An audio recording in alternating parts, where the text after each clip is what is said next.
Digestion आणि absorption in large intestine. फिजिओलॉजीमध्ये ह्या दोन महत्त्वाच्या प्रोसेस आहे. तर एक प्रोसेस आपण डायजेशन पाहतोच आहे. डायजेशन म्हणजे पचन. पचन म्हणजे अन्नपदार्थ जे असतात त्या अन्नपदार्थाचं लार्ज मॉलिक्यूलमधून स्मॉल मॉलिक्यूलमध्ये, कॉम्प्लेक्स मॉलिक्यूलमधून सिम्पल मॉलिक्यूलमध्ये आणि इनसोल्युबल मॉलिक्यूलपासून सोल्युबल मॉलिक्यूलमध्ये रूपांतर करण्याचं काम म्हणजे डायजेशन. ओके, हे आपल्या शरीराला एनर्जी मिळण्यासाठी आपण अन्न घेत असतो आणि त्याचं पचन करत असतो, त्यापासून एनर्जी मिळणं सोयीस्कर व्हावं म्हणून. तर ज्यावेळेस आपल्या अन्नाचं डायजेशन होतं तर त्या डायजेशनचं ॲब्सॉर्प्शन पण होतं. याला दुसरं नाव आहे असिमिलेशन, किंवा याच्या पुढची प्रोसेस आहे असिमिलेशन. असिमिलेशन म्हणजे काय, तर हे जे डायजेस्टेड फूड आहे हे डायजेस्टेड फूड पुढे आपल्या ब्लडमध्ये असिमिलेट होतं, ब्लडमध्ये ते मिसळतं आणि मग ब्लडपासून ते प्रत्येक सेल्समध्ये जातं. आणि प्रत्येक सेल्समध्ये गेलं की तिथे मग आपण रेस्पिरेशनपासून जो घेतलेला ऑक्सिजन असतो त्या ऑक्सिजनच्या साह्याने त्या अन्नाचं जे पचलेल्या अन्नाचं रूपांतर एनर्जीमध्ये होत असतं. सो ॲब्सॉर्प्शन किंवा असिमिलेशन याचा अर्थ त्या अन्नाचं रूपांतर जे आहे ते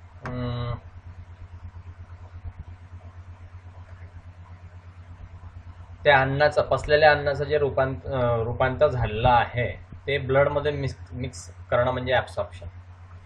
ठीक आहे, किंवा असिमिलेशन. तर ते असिमिलेशन आणि डायजेशन आपण आता डायजेशन आणि असिमिलेशन लार्ज इंटेस्टाईनमध्ये कसं होतं ते पाहूया. लार्ज इंटेस्टाईन साधारणपणे 5 फूट लांब असते आणि लार्ज इंटेस्टाईनमध्ये सीकम, कोलॉन आणि रेक्टम किंवा सीकम, कोलॉन, रेक्टम आणि ॲनल कॅनल किंवा ॲनस असे हे 1, 2, 3, 4 भाग असतात. जसं तुम्ही इंटेस्टाईनमध्ये बघितलं, स्मॉल इंटेस्टाईनमध्ये डिओडिनम, इलियम आणि हे जे प्रकार आपण स्मॉल इंटेस्टाईनमध्ये पाहिले, डिओडिनम आणि अजून 2 डिओडिनम, इलियम, तसं लार्ज इंटेस्टाईनमध्ये सीकम, कोलॉन, रेक्टम आणि ॲनल कॅनल. ॲनल कॅनललाच दुसरं नाव आहे ॲनस. तर असे हे 4 प्रकार असतात लार्ज इंटेस्टाईनमध्ये. सीकम हे एक पाऊच आहे, म्हणजे पिशवीसारखा भाग आहे. लार्ज ट्यूब असते, ही ट्यूबसारखं स्ट्रक्चर आहे. याच्यामध्ये अनडायजेस्टेड फूड येतं. स्मॉल इंटेस्टाईनमधून अनडायजेस्टेड फूड येतं याच्यामध्ये. आणि हे पहिलं रिजन आहे लार्ज इंटेस्टाईनचं. लार्ज इंटेस्टाईन जी आहे ती सीकमपासून चालू होते. ओके, हे इलियमपासून सेपरेट आहे. इलियमपासून हे सेपरेट कसं दिसतं, तर याचा जो फायनल पोर्शन आहे स्मॉल इंटेस्टाईनचा, तो त्याच्यामध्ये इलिओसिकल वॉल्व असतो. ओके, स्मॉल इंटेस्टाईनचा शेवटचा भाग आणि सीकमचा पहिला भाग याच्यामध्ये इलिओसिकल व्हॉल्व असतो. इलिओसिकल व्हॉल्व म्हणजे एक ओपन आणि क्लोज करण्यासाठी अपर्चर असतं. अन्न पुढे जाऊ द्यायचं का नाही जाऊ द्यायचं हे नर्वस सिस्टीम ठरवते. डायजेशन कंप्लीट झालं की मग ते लार्ज इंटेस्टाईनमध्ये जातं, तोपर्यंत स्मॉल इंटेस्टाईनमध्ये राहतं. ओके, हे झालं सीकम. नाव कोलॉन. कोलॉन हे स्लाइटली इन्व्हॉल्व. कोलॉन याचं काम डायजेशन प्रोसेसमध्ये आहे प्रत्येक वेळेस. साधारणपणे पूर्णपणे डायजेस्टेड फूड असतं आणि बऱ्याचपैकी ते स्मॉल इंटेस्टाईनमध्ये ॲब्सॉर्ब पण झालेलं असतं. पण काही जे भाग राहिलेले असतात, एक्सेप्शन. ओके, फॉर एक्झाम्पल भाज्यांमध्ये असलेला सेल्युलोज टिश्यू. भाज्यांमध्ये जो सेल्युलोज टिश्यू असतो त्याला डायजेस्ट व्हायला फार वेळ लागतो. ओके.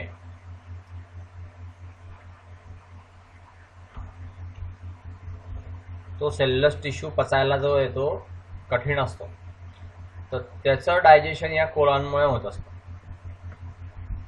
बऱ्याच बॅक्टेरिया कोलॉनमध्ये असतात, भरपूर प्रमाणामध्ये कोलॉनमध्ये बॅक्टेरिया असतात. ते थोड्याफार प्रमाणामध्ये फायबरला डायजेस्ट करतात. फायबर म्हणजे तंतुमय पदार्थ. त्यामुळे काही प्रमाणामध्ये न्यूट्रिशन आपल्याला मिळतं प्रत्येक दिवशी.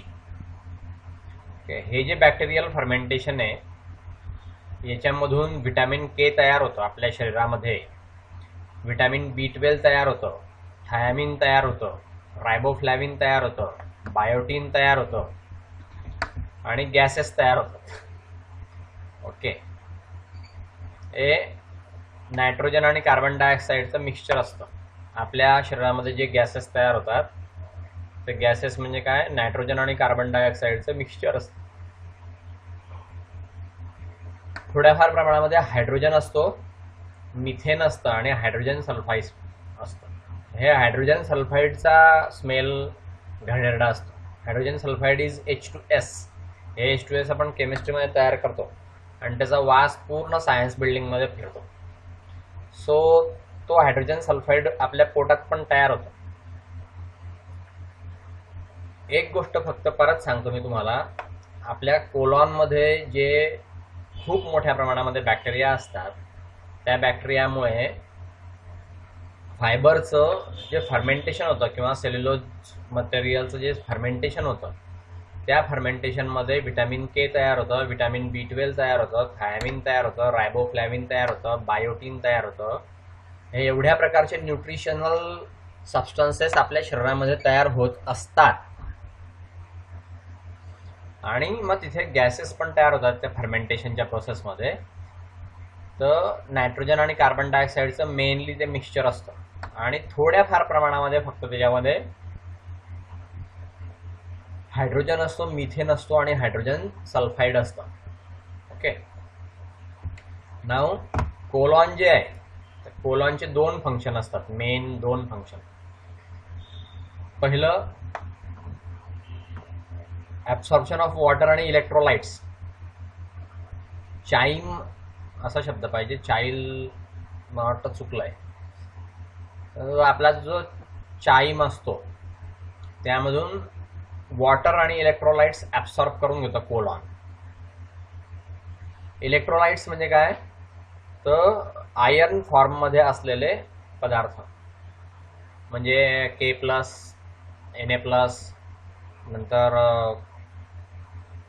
कॅल्शियम आयन्स, असे आयर्न फॉर्म्समध्ये म्हणजे डिसोसिएट झालेले जे पदार्थ असतात, पाण्यामध्ये डिसोसिएट झालेले जे पदार्थ असतात त्यांना इलेक्ट्रोलाइट्स आपण असं म्हणतो, ज्याच्यावरती इलेक्ट्रिक चार्ज असतो. असे इलेक्ट्रोलाइट आणि पाण्याचं ॲब्सॉर्प्शन होतं कोलॉनमध्ये. दुसरं, फिकल मॅटरचं स्टोरेज पण कोलॉनमध्ये होतं. जोपर्यंत ते बाहेर फेकलं जात नाही तोपर्यंत फिकल मॅटरचं स्टोरेज कोलॉनमध्ये होतं. फिकल मॅटर म्हणजे अनडायजेस्टेड फूड असतं फक्त, दुसरं काही नाही. ओके. फर्स्ट हाफ जो आहे कोलॉनचा तो मेनली ॲब्सॉर्प्शनमध्ये भाग घेतो आणि जो मागचा भाग आहे कोलॉनचा तिथे स्टोरेजचं काम होतं. फिसेसमध्ये मेनली वॉटर असतं, बॅक्टेरिया असतात, नंतर इपिथेलियल सेल्स असतात, इंटेस्टिनल म्युकोसामधून निघालेल्या इपिथेलियल सेल्स असतात. म्युकस जो आहे तो सिक्रेट झालेला असतो. सो फिसेसमध्ये म्युकस सेल्स पण असतात, इंटेस्टिनल म्युकोसाच्या इपिथेलियल सेल्स. मेनली फिसेसमध्ये वॉटर असतं, बॅक्टेरिया असतात आणि इपिथेलियल सेल्स असतात. ह्या इपिथेलियल सेल्स इंटेस्टिनल म्युकोसापासून आलेल्या असतात. म्युकस पण त्याच्यामध्ये असतं, त्या ल्युमेनमध्ये सिक्रेट झालेलं जे म्युकस असतं ते. तर त्या म्युकसचा पण फिसेसचं ल्युब्रिकेशनसाठी उपयोग होतो. ते फिसेस व्यवस्थितरित्या शरीरातून बाहेर पडावे, बाहेर पडताना त्याचा आपल्या शरीराला कोणत्याही प्रकारे त्रास होऊ नये किंवा कापलं जाऊ नये, स्क्रॅचेस येऊ नये म्हणून फिसेस पण हायली ल्युब्रिकेटेड असतात. हे फिसेस जेव्हा कोलॉनमधून पास होतात तर त्याचं बरंचसं वॉटर परत रिॲब्सॉर्ब होऊन जातं कोलॉनमध्ये.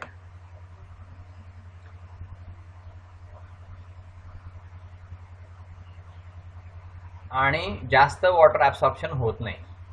सोडियम, पोटॅशियम क्लोराईड आणि काही व्हिटॅमिन के हे जे प्रोड्यूस झालेले असतात बॅक्टेरियाकडून, तर त्याच्यामध्ये व्हिटॅमिन B12 ॲब्सॉर्ब होत नाही. जरी बरंचसं वॉटर कोलॉनमध्ये रिॲब्सॉर्ब झालेलं असलं तरी सोडियम, पोटॅशियम क्लोराईड आणि काही व्हिटॅमिन के बॅक्टेरियाने प्रोड्यूस केलेलं आणि व्हिटॅमिन B12 हे कोलॉनमध्ये ॲब्सॉर्ब होत नाही. ओके. कॉम्पॅक्ट फिसेस जे आहेत ते शॉर्ट ट्यूबमधून पास होतात ॲट द एंड, एकदम शेवटच्या भागामध्ये, लार्ज इंटेस्टाईनच्या एकदम शेवटच्या भागामध्ये. त्याला म्हणतात रेक्टम. ही कॉम्पॅक्ट ट्यूब असते. कॉम्पॅक्ट म्हणजे छोटी, डायमीटरने छोटी.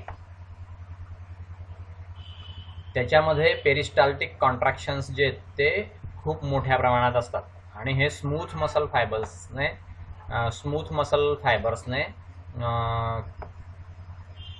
त्या पेरिस्टाल्टिक कॉन्ट्रॅक्शन जे आहेत ते घडून येतात. ते स्मूथ मसल फायबर लार्ज इंटेस्टाईनला एनकॅस असतात, म्हणजे सर्क्युलर आणि लॉन्जिट्युडिनल मसल फायबर त्या इंटेस्टाईनच्या, लार्ज इंटेस्टाईनच्या मस्क्युलर वॉलमध्ये असतात. रेक्टममधून हे जे फिसेस आहेत ते बॉडीच्या बाहेर टाकले जातात बाय मीन्स ऑफ ॲनस. या ॲनसला 2 स्पिंक्टर असतात. या स्पिंक्टरने तो जो पॅसेज आहे तो कंट्रोल केला जातो ॲनसमध्ये. ओके. आणि मग ते ॲनसमधून फिसेस जे आहेत ते बाहेर पडतात.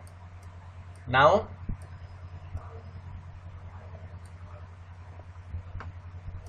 पहिल्यांदा स्मूथ मसल फायबर जे आहेत ते इनव्हॉलंटरीली ओपन होतात. ओके.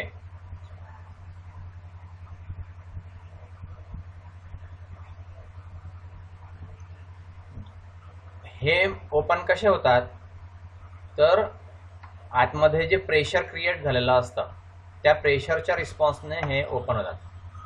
रेक्टमच्या मध्ये जे प्रेशर क्रिएट होतं त्या प्रेशरने ते ओपन होतात. आणि सेकंडली स्ट्रायडेड मसल फायबर जे असतात ते व्हॉलंटरीली कंट्रोल करतात, ब्रेनमुळे कंट्रोल होतात ते.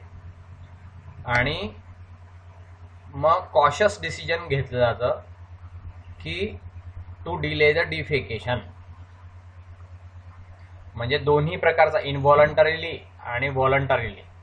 जर आपण ट्रॅव्हलिंगमध्ये असू, बसमध्ये किंवा आपण कुठे कॉलेजमध्ये असू, त्यावेळेस कॉशियस डिसिजन घेतो आपण, स्वतः कॉशियस डिसिजन घेतो की टू डिले द डिफिकेशन. म्हणजे आपण बऱ्याच वेळ दाबून ठेवतो, तर ते दाबून ठेवणं म्हणजे डिले ऑफ द डिफिकेशन.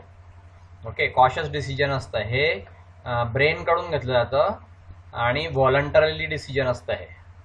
पहिलं डिसिजन जे ज्यावेळेस आपल्याला रेक्टममध्ये प्रेशर येतं त्यावेळेस स्मूथ मसल फायबरकडून पेरिस्टाल्टिक मुवमेंटने आपल्याला असं जाणवतं की आपल्याला डिफिकेशनचं सेन्सेशन होत आहे.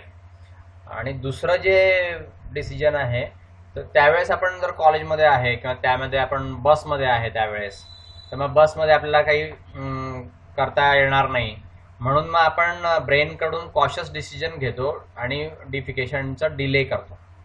ओके. किंवा घरी गेल्यावरती मग पाहू असं. सो दोन्ही ॲक्टिव्हिटी याच्यामध्ये केल्या जातात.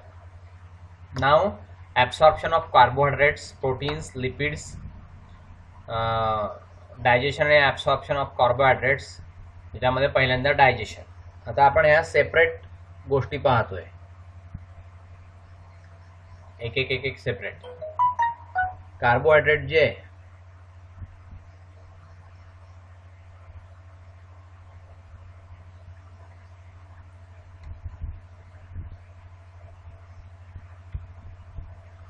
कार्बोहायड्रेट जे आहे त्याचं डायजेशन म्हणजे कॉम्प्लेक्स कार्बोहायड्रेट मॉलिक्युल्स जे असतात ते ब्रोकन डाऊन होतं मोनोसॅक्राइड्समध्ये.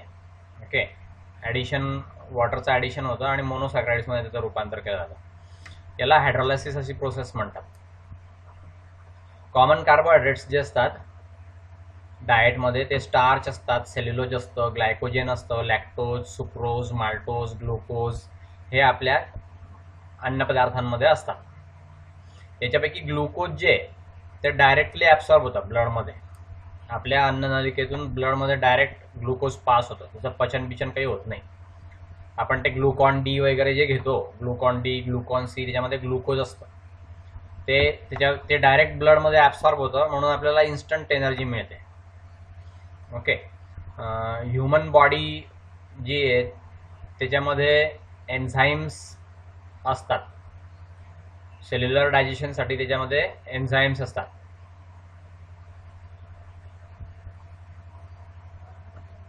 सेल्युलर डायजेशनसाठी आपल्या ह्युमन बॉडीमध्ये एन्झाईम्स नसतात. ओके, सेलमध्ये डायजेशन होण्यासाठी जे एन्झाईम्स लागतात ते आपल्या ह्युमन बॉडीमध्ये नसतात.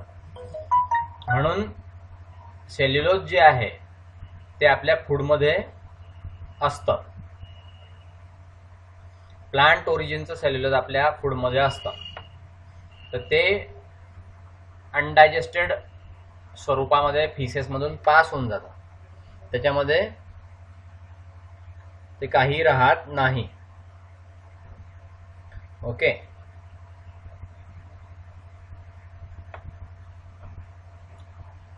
रुमिनंट्स जे आहेत, फक्त रुमिनंट्स म्हणजे चरवण करणारे प्राणी, ते फक्त सेल्युलोज डायजेशन करण्याची त्यांच्याकडे ॲबिलिटी असते.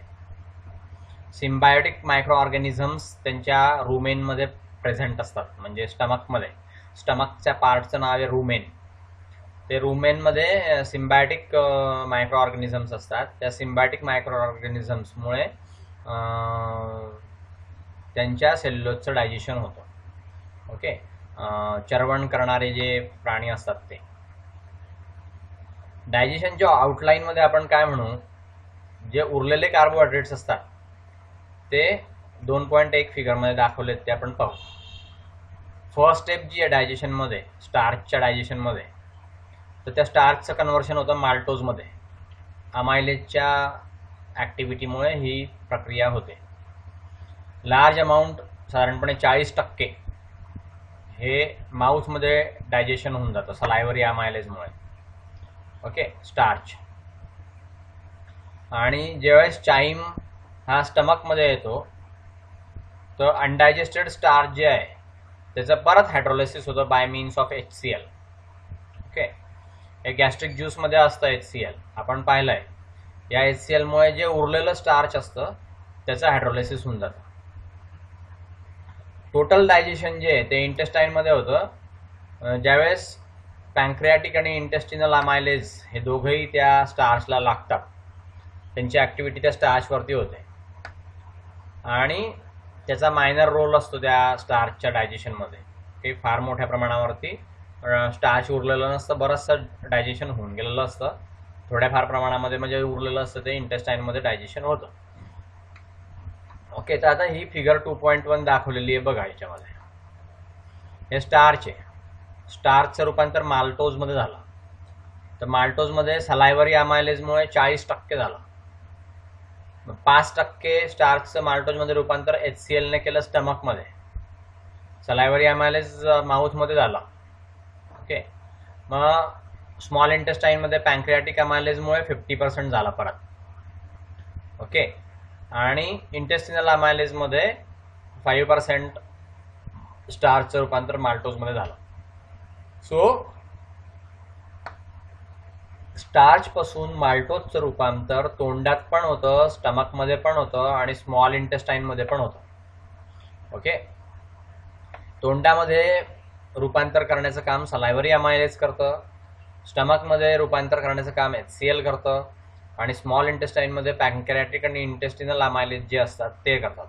तर याच्यामध्ये सगळ्यात मोठ्या प्रमाणावरती कन्व्हर्शनचं काम सलायव्हरी अमायलेज जे 40% करतं आणि पॅन्क्रियाटिक अमायलेज 50% करतं स्टार्चचं रूपांतर माल्टोजमध्ये. ठीक आहे. सो बाकी HCl आणि इंटेस्टिनल अमायलेजचा 5-5% वाटा असतो. नाव ह्या माल्टोजचं रूपांतर अल्फा ग्लुकोसायडेज मध्ये होतं इंटेस्टाईनमध्ये. ओके, तर हे याचं रूपांतर परत ग्लुकोजमध्ये होतं 80%. कार्बोहायड्रेट डायजेशनचं हे प्रॉडक्ट आहे ग्लुकोज 80%. माल्टोजचं रूपांतर अल्फा ग्लुकोसायडेज मध्ये होतं. अल्फा ग्लुकोसायडेज हे इंटेस्टाईनमध्ये असलेल्या एन्झाईमचं नाव आहे. माल्टोजचं रूपांतर ग्लुकोजमध्ये कोणामुळे होतं? अल्फा ग्लुकोसायडेज हे इंटेस्टाईनमध्ये असतं. नंतर माल्टोजचं तर झालं ग्लुकोजमध्ये रूपांतर. नाव लॅक्टोज असतं दुसरं. ओके, हे बीटा गॅलॅक्टोसायडेजच्या मुळे इंटेस्टाईनमध्येच असतं हे पण एन्झाईम. त्या बीटा गॅलॅक्टोसायडेजमुळे इंटेस्टाईनमध्ये असलेल्या लॅक्टोजचं रूपांतर गॅलॅक्टोजमध्ये होतं. ओके, गॅलॅक्टोज हे साधारणपणे 10% असतं. आणि तिसरं आहे सुक्रोज. त्याचं इन्व्हर्टेजमुळे, हे पण इंटेस्टाईनमध्ये असतं, त्या इन्व्हर्टेजमुळे सुक्रोजचं रूपांतर फ्रुक्टोजमध्ये होतं. ओके, सो हेही 10% असतं. So these are the products of carbohydrate digestion: glucose, galactose आणि फ्रुक्टोज. ग्लुकोज 80% असतं, गॅलॅक्टोज 10% असतं आणि फ्रुक्टोज 10% असतं. ओके, हे सगळं स्टार्चपासून कन्व्हर्शन झालेलं आहे. हे सगळं डायजेस्टिव्ह सिस्टीममध्ये झालेली ही प्रोसेस आहे. ओके, कार्बोहायड्रेट डायजेशनची ही प्रोसेस आहे. नाव नेक्स्ट,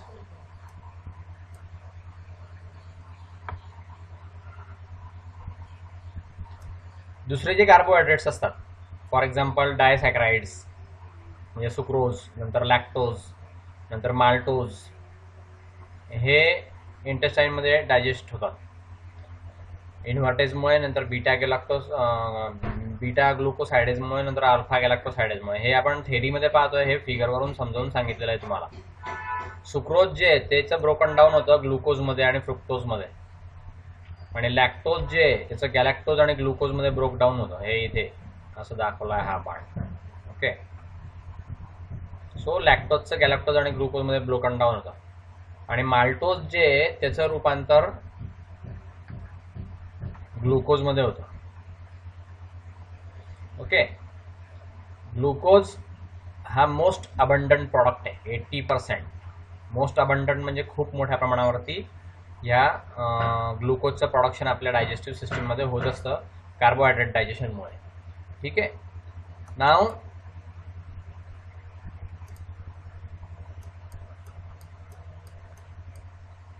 दुसरे जे असतात अदर्स, एक मिनिट अंधार पडत चाललाय, लाईट लावतो.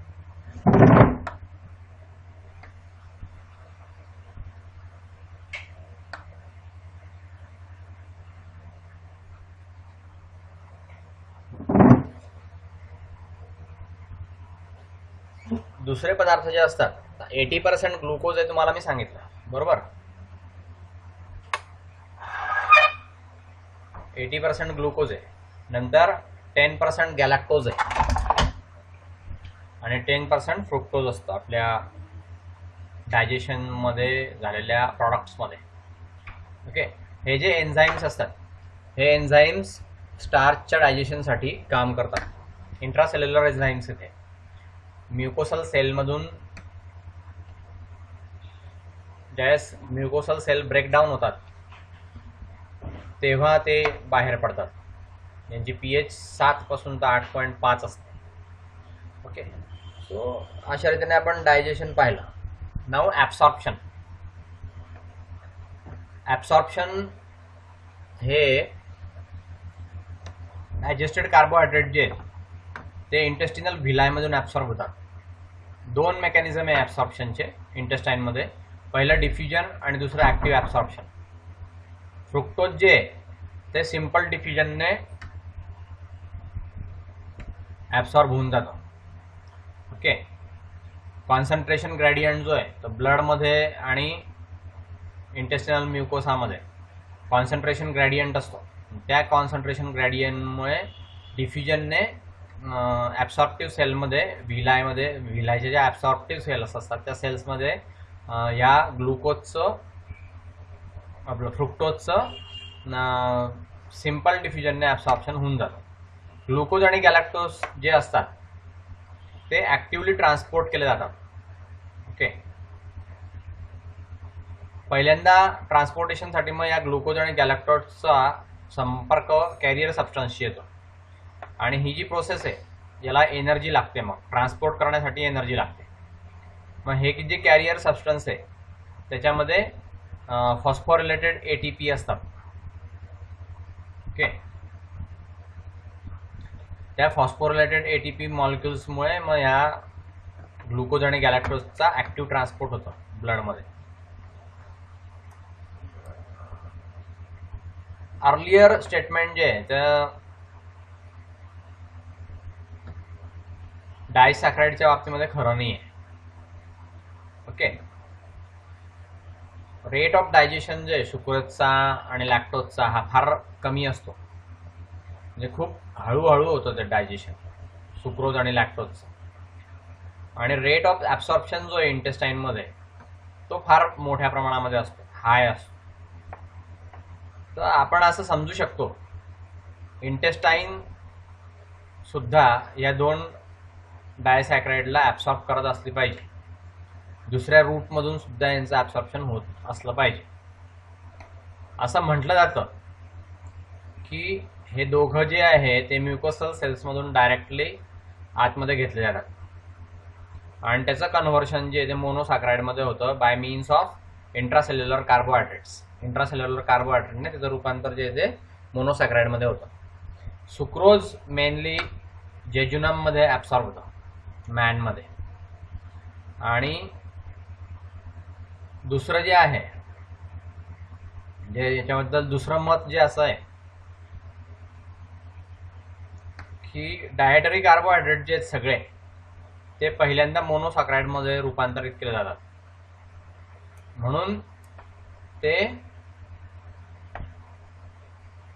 नंतर ट्रान्सपोर्ट केले जातात. ओके, 3 मोनोसॅक्राइड्समध्ये तिथे असतात जे फिगर आपण 2.1 मध्ये पाहिले. ग्लुकोज हे इमिडिएटली ट्रान्सपोर्ट होतं बॉडी फ्लुइड्समध्ये. फ्रुक्टोज आणि गॅलॅक्टोज जे आहेत ते त्याचं रूपांतर ग्लुकोजमध्ये होतं लिव्हरमध्ये आणि मग त्याचं ट्रान्सपोर्टेशन होतं different part of the body. नंतर शेवटी एंड प्रॉडक्ट जे आहे कार्बोहायड्रेट डायजेशनचं ते ग्लुकोज आहे. 80% ग्लुकोज असतं आपण पाहिलं. तर कॉन्सन्ट्रेशन जे आहे ग्लुकोजचं ब्लडमध्ये हे साधारणपणे 90 मिलीग्रॅम पर 100 ml असतं. नॉर्मल ग्लुकोजचं कॉन्सन्ट्रेशन ब्लडमध्ये 90 मिलीग्रॅम पर 100 ml. 100 ml ब्लडमध्ये 90 मिलीग्रॅम ग्लुकोज असतं विरघळलेलं, म्हणजे साखर असते. This is nothing but the sugar level in the blood. Okay, that is very much concern about diabetics you can say. Injection ज्यावेळेस होतं हेवी मेटल्सचं तर ग्लुकोज लेवल जी आहे पोर्टल व्हेनमध्ये ती राईज होते बऱ्याच मोठ्या प्रमाणामध्ये.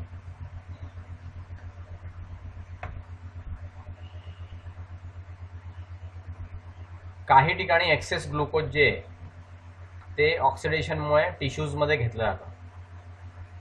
पण बरंचसं जे आहे ते मसल्स घेतात.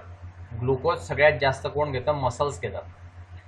आणि लिव्हरमध्ये या ग्लुकोजचं स्टोरेज केलं जातं. त्या स्टोरेज कोणत्या फॉर्ममध्ये? तर ग्लायकोजनच्या फॉर्ममध्ये या ग्लुकोजचं स्टोरेज केलं जातं. ही सगळी डायबेटीस समजून घेण्याची प्रोसेस आहे.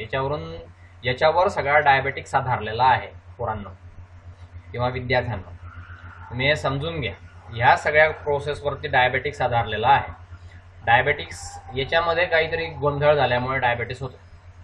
ओके, तर बघा परत सांगतो मी, ज्यावेळेस आपण आपल्या शरीरामध्ये हेवी मेटल्स जातात तर ग्लुकोज लेवल आपल्या पोर्टल व्हेनमध्ये बऱ्याच पटीने वाढते.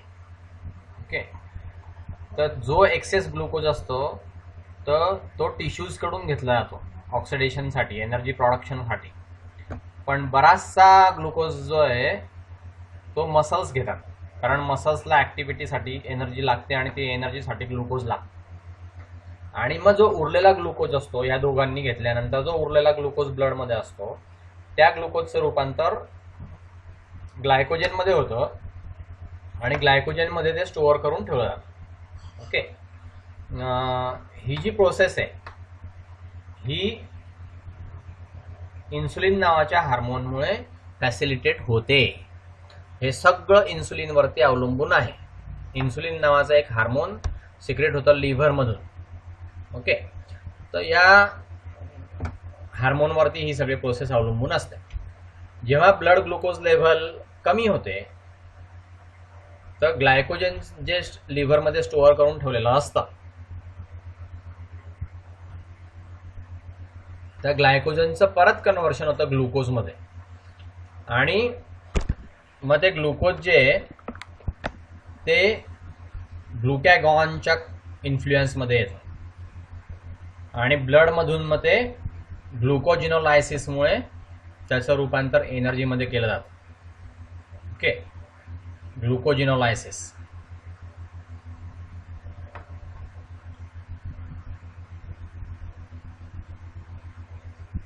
ह्या ग्लुकोजिनोलायसिसमुळे ग्लायकोजनचं रूपांतर ग्लुकॅगॉनमध्ये होतं आणि मग ते ब्लडमध्ये येतं.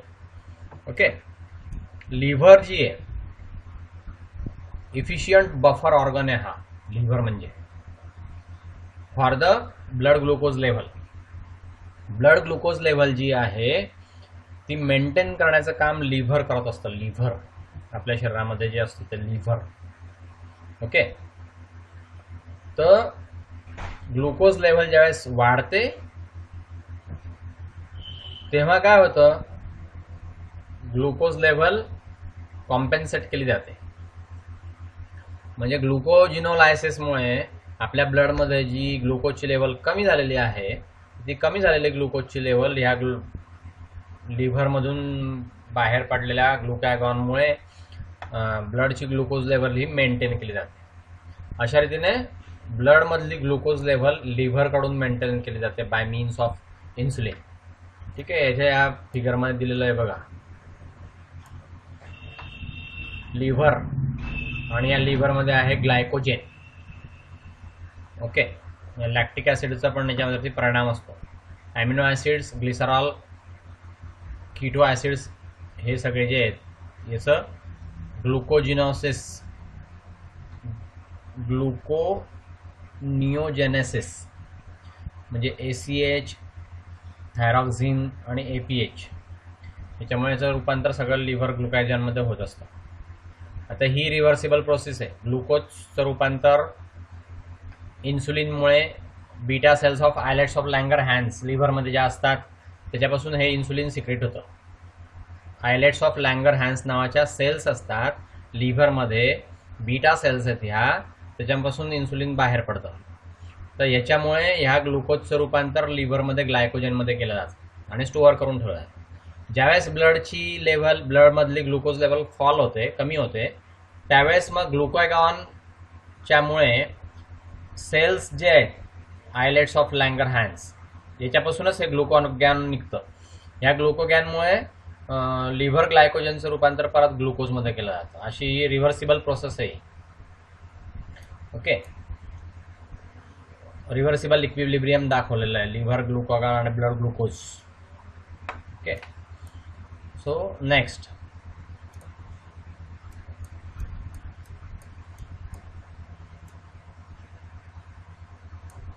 जेव्हा ब्लड ग्लुकोज लेवल फॉल होते खूप मोठ्या प्रमाणामध्ये ब्लड ग्लुकोज लेवल फॉल होते आणि लिव्हरमधून ती कॉम्पेन्सेट केली जाऊ शकत नाही. लिव्हरमध्ये जेवढं ग्लुकोजेन आहे त्या ग्लायकोजेनमुळे ती लेव्हल जी आहे ती कॉम्पेन्सेट केली जाऊ शकत नाही. ग्लायकोजेनचा अल्टरनेट फॉर्म आहे हा ग्लुकोजेन. ओके. त्यावेळेस ग्लुकोज हे प्रोटीन्सपासून सिंथेसिस केलं जातं आपल्या शरीरामध्ये. बघा शरीराची प्रोसेस किती मायन्यूट आहे. ग्लुकोज हे प्रोटीन्सपासून सिंथेसिस केलं जातं आपल्या शरीरामध्ये आणि काही एक्सटेंटमध्ये थोड्याफार प्रमाणामध्ये फॅटपासून सुद्धा ग्लुकोजचं सिंथेसिस आपल्या शरीरामध्ये होतं. याला ग्लुकोनिओजेनेसिस असं म्हणतात. ते त्या फिगरमध्ये दाखवलेलं होतं ते इथे डिस्क्राईब केलेलं आहे. हा फार इम्पॉर्टंट फेनॉमेना आहे. ग्लुकोज जे आहे ब्लडला पोहोचवण्याचं काम हा फेनॉमेना करत असतो, इव्हन ड्युरिंग स्टार्व्हेशन. म्हणजे ज्यावेळेस आपण उपवास करतो त्या उपवासामध्ये आपल्या शरीरामधलं प्रोटीन आणि आपल्या शरीरामध्ये जे असतं फॅट, ह्या फॅटचं कन्व्हर्शन ग्लुकोजमध्ये होतं आणि त्या ग्लुकोजने आपल्या ब्लडची ग्लुकोज लेवल मेंटेन केली जाते. तर उपवास हा फॅट कमी करण्याला फार मोठा उपयुक्त असा प्रकार आहे. हे नुसतं व्रत नाही, याच्या मागे सायंटिफिक रिझन आहे की आपल्या शरीरातले फॅट आणि प्रोटीन्स कन्झ्युम केले जातात उपवासामुळे, आणि मग स्टार्व्हेशन मध्ये आपल्या ब्लडमध्ये ग्लुकोजची लेवल जी आहे ती ग्लुकोजची लेवल जी आहे ती मेंटेन ठेवली जाते. ओके. ब्लड ग्लुकोज साधारणपणे मोर दॅन 24 आवर्स नंतर ही प्रोसेस होते. ह्या प्रोसेसमुळे ग्लुकोज मिळतं ब्लडला उपवासामध्ये सुद्धा, कारण ग्लायकोजन जे लिव्हरमध्ये असतं ते सफिशियंट नसतं ब्लडच्या ग्लुकोज लेवल मेंटेन करायला. 24 तासानंतर, 24 तास तुम्ही उपवास केला तर 24 तासानंतर लिव्हरमध्ये स्टोअर केलेलं ग्लायकोजेन किंवा ग्लुकोजन हे संपून जातं. 24 तास फक्त स्टेबिलिटी राहू शकते. 24 तासानंतरही जर तुम्ही उपवास केला तर आपल्या ब्लडमधल्या फॅटचं आणि प्रोटीनचं कन्व्हर्शन व्हायला सुरुवात होऊन जाते. ओके. जेव्हा ग्लुकोज अवेलेबल नसतं तर सेल्स काय करतात, फॅट युटिलायझेशन करायला सुरुवात करतात. ओके.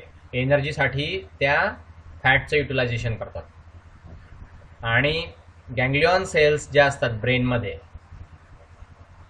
त्या मात्र फॅटचं युटिलायझेशन करू शकत नाही, आणि ग्लुकोज नसल्यामुळे त्या फार लवकर मरायला लागतात. ओके. गँग्लियॉन सेल ज्या असतात ब्रेनमध्ये त्या फॅट युटिलाइज करू शकत नाही, ग्लुकोज व्यतिरिक्त त्यांचं काम चालत नाही, ते लगेच मरायला लागतात. म्हणून ग्लुकोनिओजेनेसिस जे आहे फार इम्पॉर्टंट आहे. Okay. Blood glucose level maintain ठेवण्यासाठी उपवासाच्या काळामध्ये ग्लुकोनिओजेनेसिसमुळे आपल्या ब्लडमध्ये ग्लुकोज येतं आणि ते ग्लुकोज त्या गँग्लियॉन सेल्सना ब्रेनला दिलं जातं आणि त्याच्यावरती त्याचं काम चालतं, कारण ते डायरेक्टली फॅट घेऊ शकत नाही जसं बाकीच्या सेल्स घेतात तसं. ओके. सो असं आपल्या शरीरामध्ये पूर्ण प्रत्येक गोष्टीचं रिझन आहे.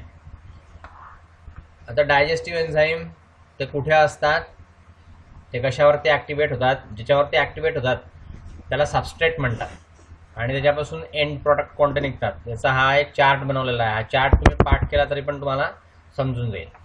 कार्बोहायड्रेटमध्ये पॉलिसॅकराइड्स आपण पहिल्यांदा पाहू. तर अमायलेज आहे, हे सलायव्हरी, पॅन्क्रियाटिक आणि इंटेस्टिनल ज्यूसमध्ये असतं. ओके. 3 ठिकाणी असतं अमायलेज. याचं सबस्ट्रेट आहे स्टार्च. स्टार्चवरती अमायलेजचं ॲक्टिव्हिटी होत असते आणि त्याचं कन्व्हर्शन माल्टोजमध्ये होतं. दुसरं सेल्युलेज. हे सेल्युलेज मॅनमध्ये नसतं पण बॅक्टेरियापासून प्रोड्यूस केलं जातं. गॅस्ट्रोइंटेस्टिनल ट्रॅकमध्ये हे रुमिनंट्सच्या सापडतं, म्हणजे चरवण करणारे प्राणी. रुमिनंट्स म्हणजे चरवण करणारे प्राणी. ह्या सेल्युलोजमुळे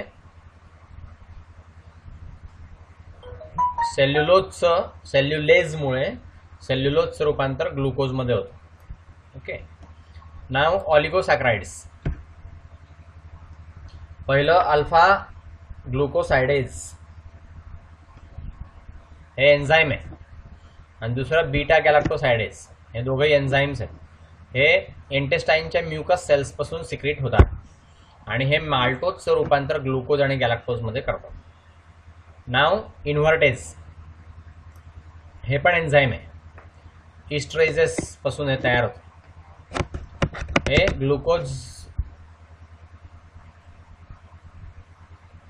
इन्व्हर्टेज हे जे एन्झाईम्स आहे, इन्व्हर्टेज आणि एस्ट्रेजेस, हे सुक्रोजचं रूपांतर ग्लुकोज आणि फ्रुक्टोजमध्ये करतात. नाव लायपेजेस गॅस्ट्रिक, पॅन्क्रियाटिक आणि इंटेस्टिनल ज्यूसमध्ये हे सापडतात. गॅस्ट्रिकमध्ये पण असतं, पॅन्क्रियाटिकमध्ये पण असतं आणि इंटेस्टिनल ज्यूसमध्ये पण असतं लायपेजेस. हे फॅटचं रूपांतर फॅटी ॲसिड आणि ग्लिसराइड्समध्ये करतात. फॅटी ॲसिड आणि ग्लिसराइड्समध्ये रूपांतर करतात लायपेजमुळे. फॅटचं रूपांतर फॅटी ॲसिडमध्ये होतं. लायपेज आणि प्रोटिओजेस सेम आहे. नंतर प्रोटीनेजेस पण आहे. नंतर पेप्सिन गॅस्ट्रिक ज्यूसमध्ये असतं. याच्यामुळे प्रोटीनचं रूपांतर किंवा कोलेजन, नंतर न्यूक्लिओप्रोटीन्स याचं रूपांतर प्रोटिओजेस, पेप्टॉन्स आणि पॉलिपेप्टाइड्समध्ये याचं रूपांतर होत असतं. नाव ट्रिप्सिन हे पॅन्क्रियाटिक ज्यूसमध्ये असतं. याचं रूपांतर पॅन्क्रियाटिक ज्यूसमध्ये जे हे ट्रिप्सिन असतं त्याच्यामुळे प्रोटिओजेस किंवा पेप्टॉन्स आणि पॉलिपेप्टाइड्स याचं रूपांतर पॉलिपेप्टाइड्स आणि अमिनो ॲसिड्समध्ये होत असतं. अमिनो ॲसिड इंडिव्हिज्युअल एक अमिनो ॲसिड्स तयार होतात या ट्रिप्सिनमुळे. पॅन्क्रियाटिक ज्यूसमध्ये ते असतं. आणि प्रोटिओजेसमध्ये पेप्टॉन्सवरती आणि पॉलिपेप्टाइड्सवरती त्याची ॲक्टिव्हिटी होते. पॉलिपेप्टाइडेजेस एन्झाईम्स हे पॅन्क्रियाटिक ज्यूसमध्ये आणि इंटेस्टिनल ज्यूसमध्ये असतात. याची ॲक्टिव्हिटी पॉलिपेप्टाइड्सवरती आणि अमिनो ॲसिडमध्ये होते आणि मग हे त्या पॉलिपेप्टाइड्स आणि अमिनो ॲसिड्सचं रूपांतर अमिनो ॲसिड्समध्ये करतात. सेपरेट अमिनो ॲसिड्स तयार होतात पॉलिपेप्टाइडेजेसमुळे. ओके, सो अशा रीतीने या टेबलमध्ये हे डायजेस्टिव्ह एन्झाईम्स सगळे दिलेले आहेत. ते कशावरती ॲक्टिवेट होतात ते पण दिलेलं आहे. ते कुठे असतात, कुठे सिक्रेट होतात ते एन्झाईम्स ते पण दिलेलं आहे. आणि त्याचं प्रॉडक्ट काय निघतं ते पण दिलेलं आहे. ठीक आहे. आता कार्बोहायड्रेटचं आपण डायजेशन आणि ॲब्सॉर्प्शन पाहिलं. नेक्स्ट फेजमध्ये आपण लिपिड्सचं डायजेशन आणि ॲब्सॉर्प्शन पाहणार आहोत. ओके, नाव डायजेशन जे फॅटचं, तर कार्बोहायड्रेट सारखं याचं सुद्धा हायड्रोलायसिस होतं. त्याच्यामध्ये लिपिड्स जे आहेत ते ब्रोकन डाऊन होऊन त्याचं फॅटी ॲसिडमध्ये रूपांतर होतं, ग्लिसरॉलमध्ये रूपांतर होतं आणि ग्लिसराइड्समध्ये रूपांतर होतं. टेबल 2.1 मध्ये दाखवलं आहे. फॅट्स जे आहेत ते एन्झाईम्समुळे डायजेस्ट होतात. लायपेज नावाचं एन्झाईम असतं, हे स्टमकमध्ये सिक्रेट केलं जातं, पॅन्क्रियाजमध्ये पण असतं आणि इंटेस्टिनमध्ये पण असतं. फॅट डायजेशनची आउटलाईन जी आहे ती 2.3 मध्ये दिलेली आहे. बघा, फॅट याच्यामध्ये बाईल ज्यूस मिक्स होतो, तर याचं इम्युल्सिफिकेशन होतं. इम्युल्सिफिकेशन होतं म्हणजे काय होतं हे थोडं समजावून सांगतो. नॉर्मल केसमध्ये पाणी ज्यावेळेस असतं त्या पाण्यामध्ये जर तुम्ही तेल टाकलं तर ते तेल मिक्स होत नाही. ओके, ते तेल त्या पाण्यात टाकलेलं मिक्स होईल का? नाही होणार. तेल वेगळं राहतं, पाणी वेगळं राहतं. पण जर समजा तुम्ही त्याच्यामध्ये एक चिमूट डिटर्जंट पावडर टाकली तर त्या डिटर्जंट पावडर टाकल्यानंतर तुम्ही ते हलवलं चांगलं तर ते तेल जे आहे ते त्या तेल पाण्यामध्ये मिक्स होऊन जाईल टोटली. नंतर तुम्हाला ते तेल आणि पाणी वेगळं वेगळं पाहता येणार नाही किंवा तिथे सापडणार नाही, किंवा ते तेल आणि पाणी नंतर वेगळं होणार नाही डिटर्जंट पावडर टाकल्यानंतर. हे जे आहे आता हे जे तयार झालंय, मग तेल, पाणी आणि थोडंसं डिटर्जंट टाकल्यामुळे तयार झालेलं जे हे आता द्रावण आहे याला म्हणता इमल्शन. ओके, याला काय म्हणता? इमल्शन.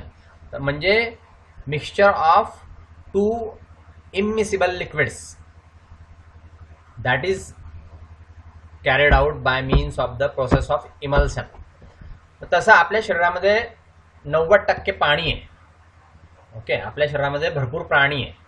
त्या पाण्यामध्ये हे फॅट जे असतात म्हणजे तेल आणि तूप जे असतात ते मिक्स नाही होऊ शकत. मग ते मिक्स होण्यासाठी पहिल्यांदा त्याचं इम्युल्सिफिकेशन केलं जातं आणि मग इम्युल्सिफिकेशन केल्यामुळे मग ते पाण्यामध्ये मिक्स होतं. तर मग या फॅटवरती HCl ची ॲक्टिव्हिटी होते.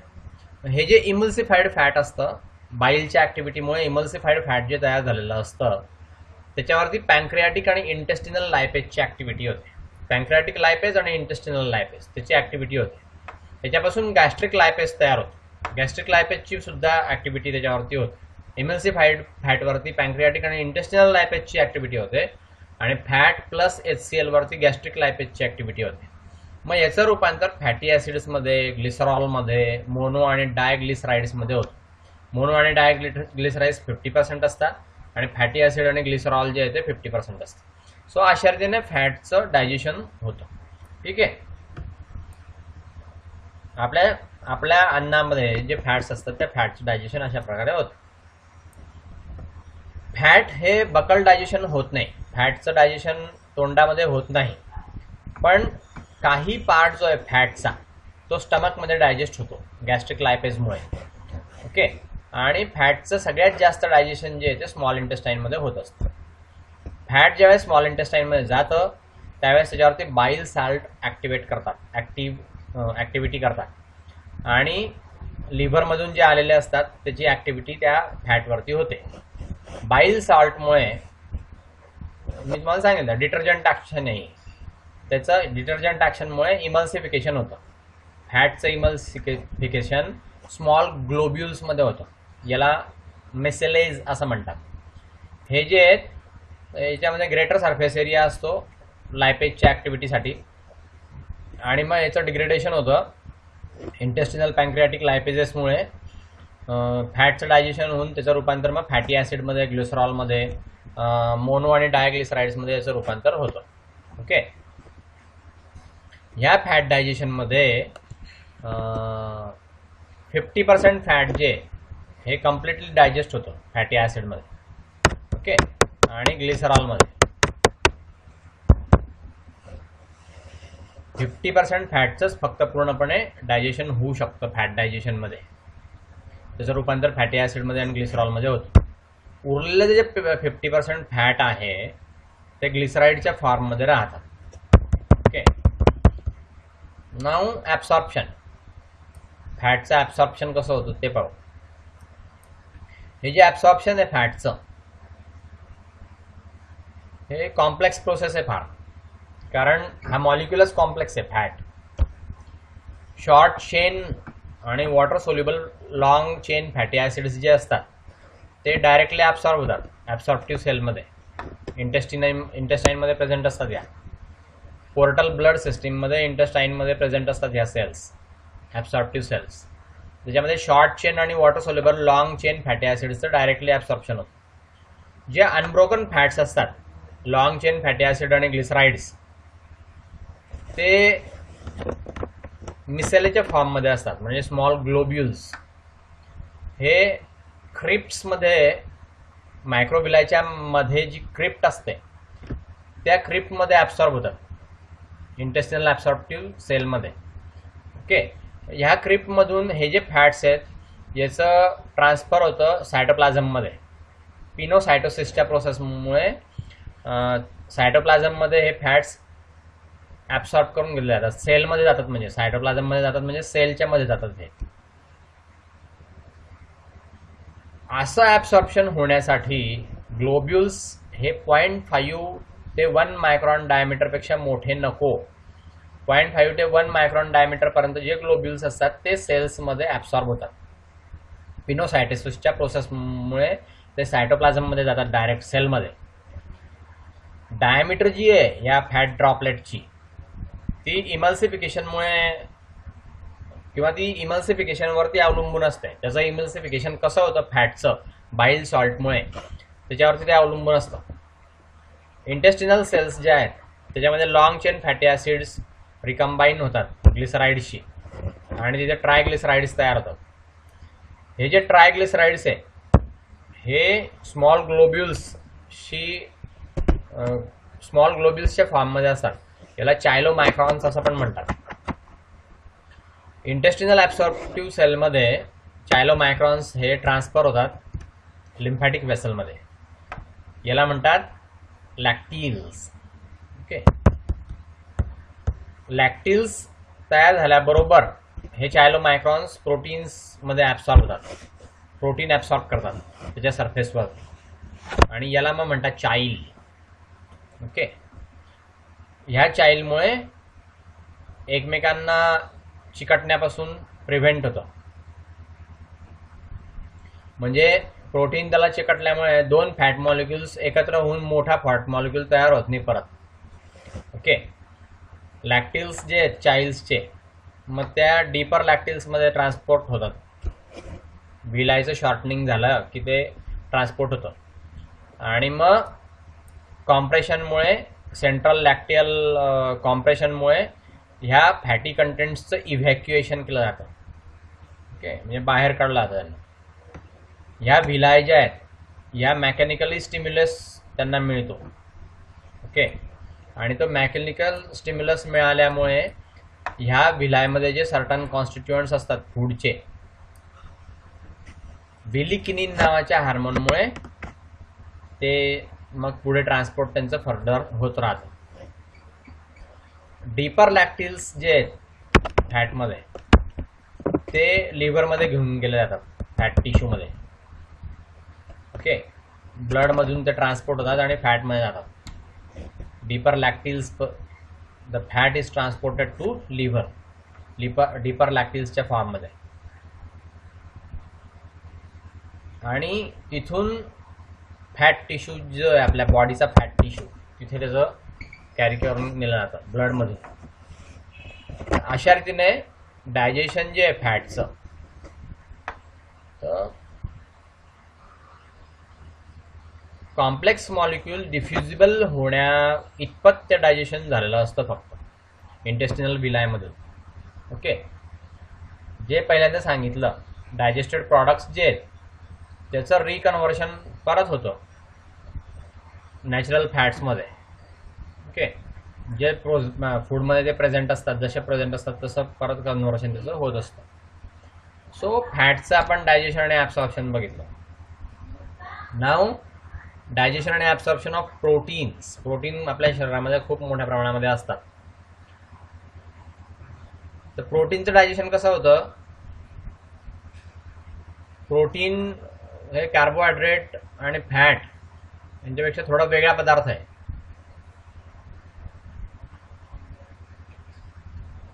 याचं हायड्रोलायसिस ही सेम प्रोसेस होते. कार्बोहायड्रेट आणि फॅट सारखी हायड्रोलायसिसची प्रोसेस होतेच पहिल्यांदा. आणि एंड प्रॉडक्ट जे आहे प्रोटीनचं, प्रोटीनच्या डायजेशनचं, तर ते अमिनो ॲसिड असतं. म्हणजे प्रोटीन्सचं फक्त ब्रेकडाऊन होतं आणि सिंगल अमिनो ॲसिड्स तयार होतात. प्रोटीन काय आहे? तर that is a chain of amino acid. So त्या चेन जी आहे अमिनो ॲसिडची ती ब्रेकडाऊन त्याचं सिंगल अमिनो ॲसिडमध्ये रूपांतर होतं. हीच प्रोटीनची डायजेशनची प्रोसेस आहे. प्रोटीन डायजेशन हे स्टमकमध्ये पहिल्यांदा सुरुवात होते याची, पेप्सिनच्या ॲक्टिव्हिटीमुळे. पेप्सिन हे एन्झाईम याच्यामध्ये स्टमकमध्ये रिलीज केलं जातं. पेप्सिन जे आहे हे चीफ सेलपासून सिक्रेट होतं स्टमकमध्ये आणि हे इनॅक्टिव्ह फॉर्ममध्ये असतं पेप्सिनोजेनच्या फॉर्ममध्ये. आणि लॅटर जे आहे म्हणजे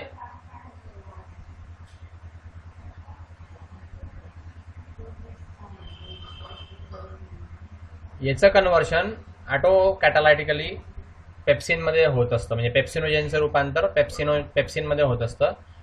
pH 5.5 असताना H+ आयन्सच्या प्रेझेन्समध्ये पेप्सिनोजेनचं रूपांतर पेप्सिनमध्ये होतं. आणि पेप्सिन जे आहे ते स्वतः मग ॲक्टिव्हिटी करतं प्रोटीन्सवरती. H+ जे ते HCl मधून आलेले असतात. परायटल सेल्समधून जे HCl सिक्रेट होतं स्टमकमध्ये, तिथून ते HCl येतं. आणि पेप्सिनोजेन जे आहे ते त्याचं रूपांतर पेप्सिनमध्ये साधारणपणे 5.5 pH मध्ये होतं. ऑप्टिमम pH जी आहे त्याची ॲक्टिव्हिटीसाठी लागणारी ऑप्टिमम pH 5.5 आहे. ओके, आता बघा इथे प्रोटीनमध्ये पेप्सिनोजेन प्लस HCl म्हणजे पेप्सिन तयार झालेलं आहे. प्रोटीनच्या वरती पेप्सिनची ॲक्टिव्हिटी होते आणि त्यापासून प्रोटिओसेस, पेप्टोन्स आणि पॉलिपेप्टाइड्स तयार होते. तर केसिन हे पण एक प्रोटीनच आहे. केसिन हे दुधामध्ये असतं. दुधामध्ये असलेल्या प्रोटीनला केसिन म्हणतात. तर हे केसिन याच्यावरती रेनिन प्लस HCl होऊन जे पेप्सिन तयार झालेलं असतं, rennin plus HCl plus pepsin, या तिघांची ॲक्टिव्हिटी केसिनवरती होते आणि त्याच्यापासून प्रोटिओसेस, पेप्टोन्स आणि पॉलिपेप्टाइड्स तयार केले जातात. नाव हे जे प्रोटिओसेस, पेप्टोन्स आणि पॉलिपेप्टाइड्स आहे याच्यावरती इंटेस्टाईनमध्ये ट्रिप्सिन, कायमोट्रिप्सिन आणि कार्बॉक्सी पॉलिपेप्टिडेज या तिघांची ऍक्टिव्हिटी होते आणि त्याचं पॉलिपेप्टिडेजमध्ये अॅमिनो ॲसिडमध्ये रूपांतर होतं. हे पॉलिपेप्टाइड्स आणि अॅमिनो ॲसिड्स जे आहेत अमिनो पॉलिपेप्टिडेजेस आणि डायपेप्टिडेजेसच्या ऍक्टिव्हिटीमुळे याचं रूपांतर अॅमिनो ॲसिड्समध्ये होतं. प्रोटीन म्हणजे आपण जे म्हणतो की amino acid is a building block of proteins, तर ह्या प्रोटीनमध्ये जे अमिनो ॲसिडची चेन असते लांबलचक ती ब्रेकडाऊन होऊन सिंगल अमिनो ॲसिडमध्ये डायजेशनमध्ये होतं. ते प्रोटीनचं रूपांतर अमिनो ॲसिड्समध्ये रूपांतर होतं. ओके, अशा रीतीने त्या फिगरमध्ये आपण डायजेशन ऑफ प्रोटीन पाहिलं. पेप्सिन जे आहे तर पेप्सिन पेप्टिडायजेसला लिंकेजेसला अटॅक करतं. ॲडजेसन जे ॲरोमॅटिक अमिनो ॲसिडच्या ॲडजेसन जे पेप्टिडेज लिंक असते त्याच्यावरती पेप्सिनचा अटॅक होतो आणि प्रोटीनचं ब्रेकडाऊन होतं प्रोटिओजेसमध्ये आणि पेप्टोन्समध्ये किंवा पॉलिपेप्टिडाइड्समध्ये. आणि हे जे प्रोटिएजेस आहे हे लार्जेस्ट फ्रॅगमेंट आहे प्रोटीनचे, फ्रॅगमेंटेड मॉलिक्युल आहे प्रोटीनचे.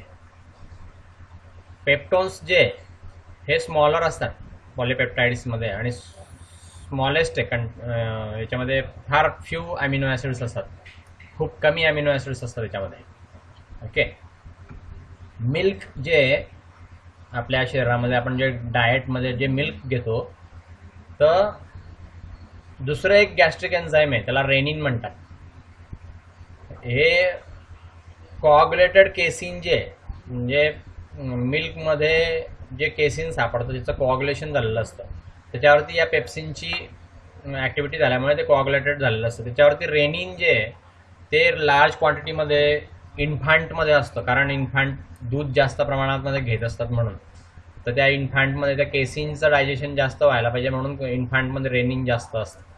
तर ते केसिनचं डायजेशन जे आहे ते हे रेनिन करतं. रेनिन हे एन्झाईम आहे आणि केसिन हे प्रोटीन आहे. मिल्क प्रोटीन आहे केसिन. ज्यावेळेस सेमी डायजेस्टेड प्रोटीन्स म्हणजे प्रोटिओजेस, पेप्टोन्स आणि पॉलिपेप्टाइड्स हे स्मॉल इंटेस्टाईनमध्ये जातात त्यावेळेस तिथे त्यांच्यावरती ट्रिप्सिनची ॲक्टिव्हिटी होते. ट्रिप्सिन हे एन्झाईम आहे. कायमोट्रिप्सिन हे पण एक एन्झाईम आहे. या कायमोट्रिप्सिन आणि ट्रिप्सिन या एन्झाईमची ॲक्टिव्हिटी प्रोटिओजेस, पेप्टॉन्स आणि पॉलिपेप्टाइड्सवरती होते. आणि सायमल्टेनियसली हे पोअर होतात पॅन्क्रियाजमध्ये. ओके, ट्रिप्सिन जे ते सिक्रेट होतं ट्रिप्सिनोजेनमध्ये त्याचं रूपांतर होतं आणि त्याची ॲक्टिव्हिटी जी आहे ट्रिप्सिनची इंटेस्टिनल एन्झाईमची तर त्याच्या एन्ट्रोकायनेजमुळे ती ॲक्टिव्हिटी होते. ट्रिप्सिन हे पेप्टाईडवरती अटॅक करतं, पेप्टाईड बॉन्डवरती अटॅक करतं कार्बोक्सिल ग्रुपमध्ये. अर्जिनिन आणि लायसिन या अमिनो ॲसिडच्या मध्ये जो कार्बोक्सिल ग्रुप असतो त्याच्यावरती ट्रिप्सिनची ॲक्टिव्हिटी होते आणि अमिनो ॲसिड ग्रुप्स जे आहेत दुसरे अमिनो ॲसिड्स तयार होतात. ओके, अशा रीतीने ट्रिप्सिन जे आहे ते इस्ट्रेजवरती सुद्धा ट्रिप्सिनचं इस्ट्रेज सारखं पण काम होतं आणि ते इस्टर्सला पण हायड्रोलाइज करतो. इस्ट्रेज आणि फॅटी ॲसिड्स ह्या ट्रिप्सिनच्या ॲक्टिव्हिटीसाठी जी ऑप्टिमम pH आहे ती 7 ते 9 असते. 4 कायमोट्रिप्सिनस असतात तिथे आणि कायमोट्रिप्सिनोजेनपासून ते सिक्रेट झालेले असतात. कायमोट्रिप्सिनोजेन असं सिक्रेट झालेले असतात ते त्याच्या फॉर्ममध्ये सिक्रेट झालेले असतात. इनॅक्टिव्ह फॉर्म असतो हा आणि मग त्याचा ॲक्टिवेटेड फॉर्म जो आहे 7.5 ते 9 pH मध्ये होतो ट्रिप्सिनच्या फॉर्ममध्ये. आणि कायमोट्रिप्सिन जे ते मेजर प्रोटिओलायटिक एन्झाईम्स असतात त्याच्यामध्ये. ओके, सो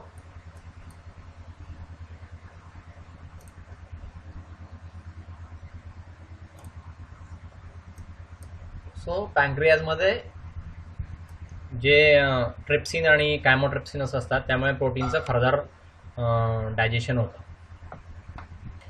हे पेप्टाईड बॉन्ड्सला हायड्रोलाइज करतात. त्याच्यामध्ये एल आयसोमर्स असतात. ॲरोमॅटिक अमिनो ॲसिडचे एल आयसोमर्स असतात ते. हे इस्टर्स